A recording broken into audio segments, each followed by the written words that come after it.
আজকে আমি এটা যে আপনারা মিক্সচারটা দেখছেন হচ্ছে নারকেল, বাদাম গুঁড়ো পাউডার পেস্ট বানিয়ে নিয়েছি, আর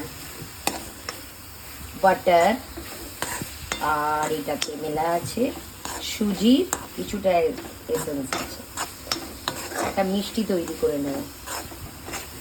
প্রপার এটা নারকেলের নাড়ু না, কেন কি এটা বাদামেরও গুঁড়ো আছে, তা কি হেলদি হবে আমাদের বাচ্চার জন্য, স্পেশালি ফর মাই কিডস।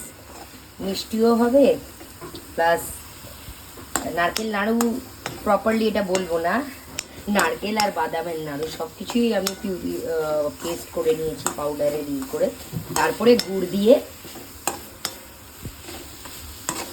আমি ম্যাশ আপ করে এটা গ্যাসে করে নিচ্ছি, ঠান্ডা হতে দিতে হবে।